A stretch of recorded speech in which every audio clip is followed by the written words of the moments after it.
meil on siis vaja üldse midagi teada koera anatoomiast, et koertel on erinevad kehatüübid nii nagu inimestelgi ja sellest kehatüübist siis sõltuvad nende teatud eelised ja puudused ehk et siis millele peaks teatud kehatüübiga koera puhul rohkem tähelepanu pöörama kui teise kehatüübiga koera puhul. Suur taganurk annab meile selle, et koer on võimeline nii-öelda kanna pealt ümber keerama, ehk et ta toetab ennast kandade peale ja suudab ennast ümber keerata. Siis nende kiirendus on tasasel pinnal väga hea, või sellest sirgel maal on nende kiirendus väga hea. Mis on taganurga juures üks kõige suurem aga, on see, et mida suurem taganurk, seda paremat lihastikku on vaja, et seda kasutada. Ehk et kui seal lihast ei ole, siis see suur taganurk ei anna mitte midagi. Nii, koer. Mina saba.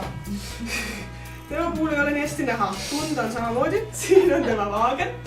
Siis siin on ju, siit annab tunda ilusti seda reielu pead. Põlv jälle on siin vahel, ehk et siin vahel on siis see reielu. Sääreluud on kanna ja põlve vahel. Pöialuud ja varbaluud. Teine asi, mis füüsilise treeningu üks osa on koordinatsioon. Koerad ei tea, et neil on tagajalad. Et nad teavad, et neil on kaks esimest.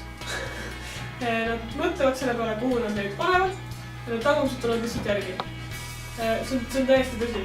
Selles suhtes, et kui neil ei ole õpetatud, et neil on tagumised jalad, ehk et neil ei ole õpetatud mõtlema selle peale, et neil on tagasilid ka, siis need lihtsalt tulevad järgi. Selleks, et ta suudaks oma tagajalgu õigeti asetada, et ta ei saaks neid nii-öelda ristatisse teha rebendeid ja asju, peab ta teadma, et tal on tagumised jalad. Ehk et ta peab mõtlema selle peale, kuidas ta neid asetab.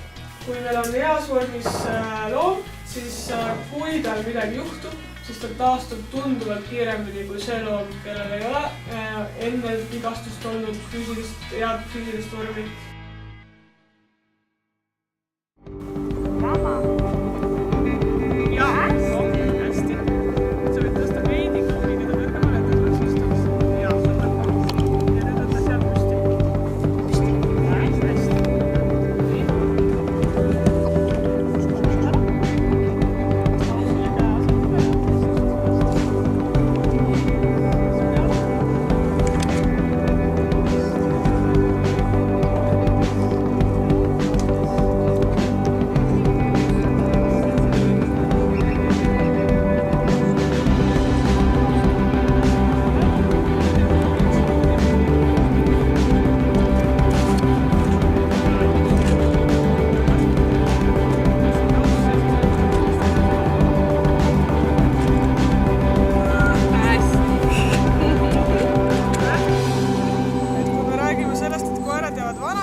Kaotavad ära oma selja ja tagajalgade lihased, ehk et mida kauem me suudame neid toonuses hoida, seda parem.